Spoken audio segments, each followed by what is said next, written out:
Bonjour à tous, je suis ravi de vous retrouver aujourd'hui pour une nouvelle histoire. Une histoire encore paranormale, terrifiante, que vous connaissez tous. Cette histoire, c'est celle d'Edward Gain. Son nom ne vous dit peut-être rien, mais à la fin de ce récit, vous verrez que vous l'avez forcément entendu cette histoire, et que vous la connaissez parfaitement. Elle a d'ailleurs donné lieu à un film. Edward Gain vit le jour le 26 août 1906 dans la petite ville de La Crosse, dans le Wisconsin, aux États-Unis.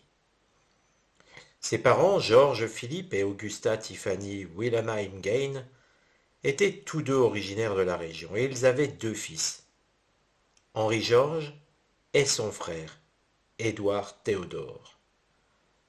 Augusta méprisait profondément son mari. Elle lui reprochait son alcoolisme et les difficultés qu'il rencontrait à garder un emploi. Mais elle ne pouvait se résoudre à divorcer en raison de ses croyances religieuses. Depuis la naissance de son fils Edward, Augusta tenait une petite épicerie dont elle était propriétaire et qui lui rapportait suffisamment pour entretenir sa famille. Mais cette situation, au final, ne lui convenait guère. En 1914, après avoir économisé durant quelques années, elle acheta une ferme isolée près de Plainfield afin d'éloigner ses enfants de toute cette corruption qui lui semblait régner en ville. Chaque après-midi, Augusta lisait la Bible à ses deux garçons, leur choisissant plus particulièrement des versets de l'Ancien Testament qui parlaient de châtiment divin. Elle les mettait en garde contre l'immoralité du monde, l'alcoolisme, mais surtout elle les prévenait de se garder des femmes. Elle avait la conviction que toutes les femmes, sauf elle bien entendu, n'étaient que des pécheresses, des dépravées et des instruments du diable. Le jeune Edward ne quittait leur propriété que pour se rendre à l'école. La plupart du temps, il était employé aux différentes corvées de la ferme. Le jeune garçon était d'un naturel plutôt calme, timide, quelque peu efféminé, et il devint tout naturellement la cible de ses petits camarades. Il riait parfois tout seul, sans raison apparente, et les autres enfants, tout comme ses instituteurs, trouvaient son comportement étrange. Edward n'avait pas d'amis, et quand il arrivait à s'en faire, sa mère s'y opposait immédiatement. Malgré son isolement, il n'était pas mauvais à l'école, et ses résultats étaient même plutôt bons, notamment en lecture. Bien que la rigidité de sa mère l'attristât, Edward essayait de se conformer à ses directives et de lui apporter satisfaction. Malheureusement, Augusta n'était pas vraiment fière de ses fils, et elle les corrigeait très souvent.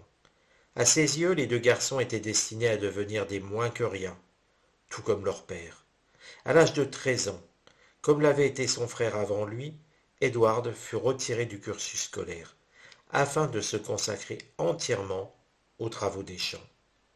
De ce fait, pendant toute leur adolescence, Henry et Edward vécurent coupés du monde extérieur et de ses tentations, totalement sous l'emprise de leur mère. Le 1er avril 1940, à l'âge de 66 ans, George Gain mourut d'une insuffisance cardiaque due vraisemblablement à son alcoolisme. À la mort de leur père, Henry et Edward commencèrent à proposer leurs services pour effectuer divers petits travaux dans la ville voisine, ceci afin d'aider financièrement leur mère. Les deux garçons avaient bonne réputation et tous les habitants de la Crosse les estimaient fiables et honnêtes. Ed gardait souvent les enfants des voisins, pardon.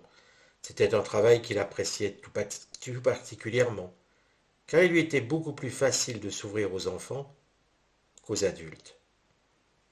En 1941, Henry se rebella contre sa mère, dont il rejetait totalement les préceptes. Il la critiquait ouvertement, même en présence de son frère, qui avait du mal à supporter ses attaques verbales, et répondait par des coups. Henri fréquentait une femme divorcée depuis quelque temps, une mère célibataire de 2 enfants, et il avait prévu de s'installer avec elle. Il pensait donc quitter la ferme familiale, mais il ne pouvait s'empêcher de s'inquiéter pour son petit frère qui portait une telle affection à leur mère. Le 16 mai 1944, alors que les 2 frères brûlaient la végétation des marais qui avaient envahi la propriété, le feu qu'ils avaient mis au broussailles devint soudain incontrôlable, attirant l'attention des flics. Selon les différents témoignages, Henri et Ed s'employèrent à éteindre les flammes chacun de leur côté. Et lorsque vint le soir, une fois l'incendie maîtrisé et les pompiers partis, Ed rapporta que son frère demeurait introuvable. Il téléphona à la police et 2 agents se rendirent sur les lieux afin de fouiller les environs. Augusta, Ed et les 2 hommes sortirent alors dans la nuit, équipés de lanternes et de lampes-poches. Étrangement, Ed les conduisit directement près du corps de son frère. Henri gisait sur le sol, face contre terre, dans un endroit visiblement épargné par les flammes, et il semblait se trouver là depuis un long moment. Quelques contusions furent révélées sur sa tête, mais comme son corps ne présentait ni blessure, ni brûlure, le médecin légiste en conclut à une mort par défaillance cardiaque, et aucune autopsie ne fut pratiquée. Officiellement, Henri avait été asphyxié par la fumée de l'incendie. Si certains enquêteurs suspectèrent Edward Gain d'avoir tué son frère, aucune accusation ne fut déposée contre lui, et les autorités validèrent la thèse de l'accident. Édouard et sa mère se retrouvaient donc seuls. Peu de temps après la mort d'Henri, Augusta fut victime d'une attaque qui entraîna une paralysie temporaire, et Ed se consacra entièrement à son bien-être. Un jour de 1945, Ed et sa mère visitèrent un de leurs voisins, un homme du nom de Smith, ceci afin de lui acheter de la paille. Lorsqu'ils arrivèrent sur place, l'homme était en train de battre son chien. Une femme sortit de la maison et lui cria d'arrêter, mais Smith ne voulut rien entendre et battit le chien à mort. Augusta fut bouleversée par cette scène. Mais contrairement à ce que l'on pourrait croire, elle ne fut pas affligée par la mort du chien, mais par la présence de cette femme qui était sortie de la maison. Sur le chemin du retour, elle expliqua à Ed que Smith n'était pas marié et que cette femme n'avait donc rien à faire là. À ses yeux, cette femme était devenue la prostituée de Smith.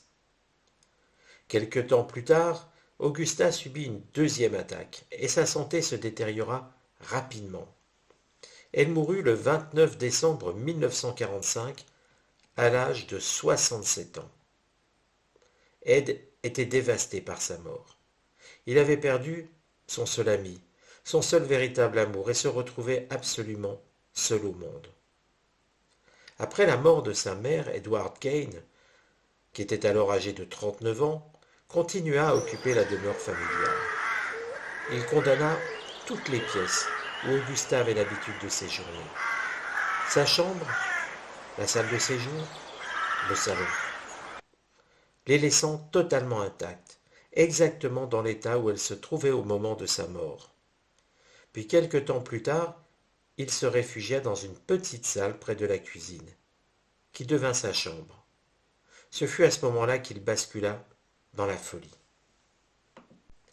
Maintenant qu'il se retrouvait seul, Edward pouvait afficher son intérêt pour la gente féminine et les magazines de charme. S'il était fasciné par les photos qu'il y trouvait, il raffolait également des histoires qui décrivaient les atrocités commises par les nazis, celles qui parlaient de cannibalisme, de coupeurs de tête, ou celles qui traitaient du culte des morts. En 1951, le gouvernement fédéral lui donna une subvention pour laisser ses terres en jachère. et Edward abandonna tout travail à la ferme. On le voyait rarement à Plainfield. Il s'y rendait parfois lorsqu'il avait besoin de faire une course ou lorsqu'il était embauché pour effectuer quelques travaux pour l'un des habitants de la ville. L'argent de ces petits boulots lui permettait de survivre. Parfois, rarement, il s'arrêtait prendre un verre à la taverne de Mary Hogan. Et il y racontait aux habitués les horribles histoires qu'il avait lues. Quand Mary Hogan disparut en 1954, Edward affirma à l'un de ses clients du bar qu'elle se trouvait chez lui, et l'homme pensa alors que c'était encore l'une de ces blagues d'un goût douteux, dont Edward Gaines semblait raffoler. Mais il allait s'apercevoir de sa méprise bien des années plus tard. Un jeune de 16 ans, qui venait souvent visiter Ed pour jouer au ballon ou regarder des films avec lui, avait rapporté qu'il avait vu des têtes réduites dans sa maison. Edward lui avait expliqué que ces têtes étaient des souvenirs des Philippines, qu'un cousin ayant servi sur les îles durant la Seconde Guerre mondiale lui avait envoyé, mais personne ne l'avait vraiment cru. Même si son humour était spécial et ses plaisanteries parfois cruelles, les habitants de Plainfield trouvaient qu'Edward n'avait pas vraiment changé depuis la mort de sa mère. Il était toujours le même homme étrange, qui avait désespérément besoin d'un bon bain. Le 16 novembre 1957, les rues de Plainfield étaient pratiquement désertes en ce jour d'ouverture de la chasse. En fin d'après-midi, après être allé chasser comme tant d'autres, Frank Warden, adjoint du shérif, retourna en ville, et il s'arrêta à la quincaillerie que possédait sa mère, Bernice, une veuve de 58 ans. Étrangement, elle n'était pas là. Elle semblait avoir disparu, en laissant toutes les portes du magasin ouvertes et la lumière allumée. Le policier remarqua rapidement que la caisse enregistreuse avait été dérobée et qu'une flaque de sang s'étalait sur le sol, formant une traînée qui menait au parking situé à l'arrière du bâtiment. Un bordereau sur le comptoir lui apprit que la dernière personne à avoir vu sa mère était apparemment Edward Gaines, qui était passé chercher un bidon d'antigel le matin même. Frank prévint aussitôt Archley, le shérif de la ville. Celui-ci se rendit à la ferme d'Edward Gaines afin de l'interroger sur la disparition de Madame Warden. En réponse aux questions des enquêteurs, Ed tint des propos confus et contradictoires, et une fouille de la propriété fut donc décidée. Le shérif et ses hommes se dirigèrent tout d'abord vers la cuisine d'été, une petite pièce attenante au bâtiment. Elle était fermée à clé et ils durent enfoncer une petite porte de bois. En pénétrant dans la maison, ils furent saisis par l'épouvantable odeur qui y régnait. À ce moment-là, la nuit était tombée, et la cuisine se trouvait plongée dans l'obscurité. Avançant dans la pénombre, le shérif se heurta à une masse accrochée au plafond, qu'il prit tout d'abord pour la carcasse d'un animal. Mais éclairant l'endroit de sa lampe torche, il s'aperçut avec effroi que ce qu'il avait tout d'abord pris pour un cerf était en réalité le corps d'une femme, suspendue par les pieds à l'une des poutres. Ses poignets étaient ligotés à l'aide de cordes. Elle avait été décapitée et éventrée comme on l'aurait fait pour un animal. Le shérif venait tout juste de découvrir Bernice Warden, la mère de son adjoint. Épouvanté, il demanda immédiatement des renforts et un peu plus tard dans la nuit, une douzaine de policiers se présentèrent sur les lieux. Sachant que la vieille ferme n'était pas alimentée en électricité, ils avaient pris soin d'apporter avec eux des lampes et un générateur. Toute la maison semblait laissée à l'abandon. Elle était sale, poussiéreuse, et le sol des deux pièces où vivait Edward était recouvert de cartons, de restes de repas en putréfaction, de vieux magazines, de livres, de vêtements sales et autres détritus. Mais ce désordre n'était rien à côté de ce qu'ils allaient découvrir. Lors d'un sinistre inventaire, furent répertoriées entre autres 10 têtes de femmes, au crâne scié, des sièges de chaises recouvertes de peau humaine, un abat-jour fabriqué à partir de la peau d'un visage humain, des bols fabriqués à partir de crânes humains, une chemise et des gants en peau humaine, une ceinture fabriquée à partir de mamelons de femmes, 9 masques de peau humaine, 9 vulves dans une boîte à chaussures, 4 nez, des lèvres, sur un cordon de store, des crânes servant de décoration pour des pieds de lit, des os et des fragments humains, un costume de femme en peau humaine, la tête de Mary Hogan et celle de Bernice Worden, dans des sacs. Aussi improbable que tout cela pût paraître aux yeux du shérif, divers organes et membres humains traînaient là encore, sur des tables, dans des sacs. Les têtes réduites qu'Ed s'était vanté de posséder étaient en réalité des peaux du visage humain, soigneusement prélevées sur des cadavres et utilisées par Edward Gain comme masques. Tous ces objets furent photographiés et confiés au laboratoire pour analyse avant d'être détruits. Lors de ces différents interrogatoires, Edward Gain confia aux enquêteurs que peu après la disparition d'Augusta, il avait eu envie de changer de sexe, et l'idée lui était venue de se créer un costume de femme, à l'image de sa mère, afin de s'en travestir. Pour obtenir la matière nécessaire à sa réalisation, Edward choisissait des femmes d'âge moyen, qu'il connaissait, ou celles dont il voyait la photo dans les journaux, et qui lui semblaient ressembler à sa mère. Puis, la nuit suivant leur enterrement, il se rendait jusqu'au cimetière et creusait leur tombe, dans un état second. Il ramenait alors leur corps chez lui, et il tannait leur peau dans le but d'en fabriquer divers accessoires. Edward Gain se souvenait s'être rendu ainsi plus de 40 fois dans les 3 cimetières des environs, entre 1947 et 1952. Mais il affirmait qu'à maintes reprises il avait brusquement recouvré ses esprits, et qu'il était reparti les mains vides. Il n'avait jamais eu de relations sexuelles avec les cadavres exhumés, car en fait, il sentait trop mauvais. Il reconnaissait avoir pillé 9 tombes, et conduisit les enquêteurs jusqu'à leur emplacement. La plupart des cercueils exhumés furent retrouvés vides, d'autres contenaient un pied de biche, et l'un d'entre eux renfermait un anneau, et certaines parties d'un corps, ce qui corroborait sa confession. Edward Gain admit avec difficulté avoir tué Bernice Worden et Mary Hogan. Selon lui, ces meurtres étaient des accidents. Il se trouvait dans un état second au moment des faits et ne se souvenait d'aucun détail.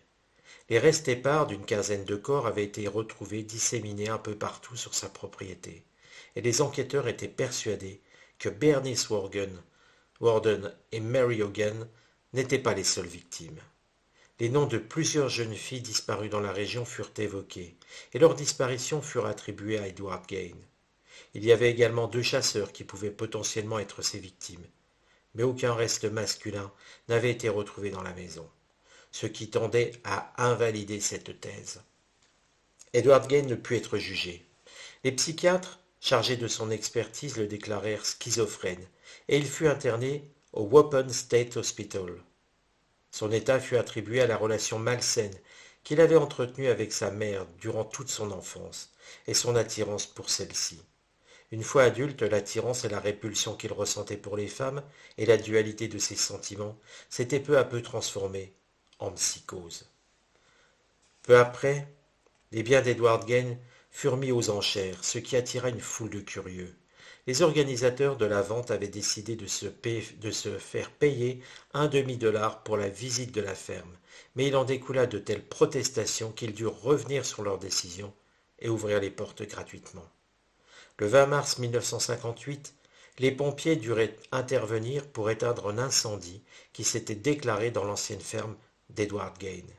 Ils ne purent l'éteindre à temps, et la maison fut réduite en cendres. Même si un incendie criminel fut fortement suspecté, aucune preuve ne permit d'en avoir la certitude. Près de 10 ans plus tard, la justice estima qu'Edward Gain était sain d'esprit et qu'il fut à ce moment-là déclaré apte à être jugé. Lors d'un procès qui commença le 7 novembre 68, Edward Gain fut déclaré coupable de meurtre avec préméditation. Mais comme il avait été jugé irresponsable au moment des faits, il fut acquitté et il regagna donc l'hôpital psychiatrique de Waupun. Le shérif Art Shea mourut à 43 ans, peu avant le procès d'Edward Gain, d'une attaque cardiaque. Ses amis expliquèrent qu'il avait été traumatisé par l'horreur des crimes de Gain, et que ses souvenirs et l'angoisse de devoir en parler lors du procès avaient fini par causer sa mort. En 1978, Edward Gain fut transféré au Mendota Central Health Institute, où il rejoint le service gériatrique. Les médecins qui s'occupaient de lui le décrivaient comme un patient plutôt doux, calme et poli. Edward Gain mourut d'insuffisance cardiaque et respiratoire en 1984, à l'âge de 77 ans, et il fut enterré dans le cimetière de Plainfield, tout près de sa mère. Edward Gain était devenu une légende, et par une étrange ironie, son lieu de sépulture fut régulièrement vandalisé, chacun tentant de ramener un morceau de sa tombe en souvenir. En l'an 2000, sa pierre tombale fut dérobée, mais elle fut retrouvée l'année suivante et elle est depuis conservée dans les locaux de la justice. Cette histoire, vous l'avez sûrement reconnue, elle a inspiré Alfred Hitchcock. Cette histoire est celle de Psychose. Bien sûr, dans son film, Alfred Hitchcock a modifié quelque peu les événements. Mais pour le reste, finalement, la vie d'Edward Gain était encore bien plus horrible. Alors, si vous avez des commentaires à faire sur cette histoire, eh bien, allez-y. N'hésitez pas à commenter la vidéo, à partager vos opinions. C'est ce qui fait vivre une vidéo, c'est ce qui fait vivre la chaîne. Prenez soin de vous et regardez qui vous pourriez rencontrer au tournant d'un bois, d'un chemin. À bientôt les amis.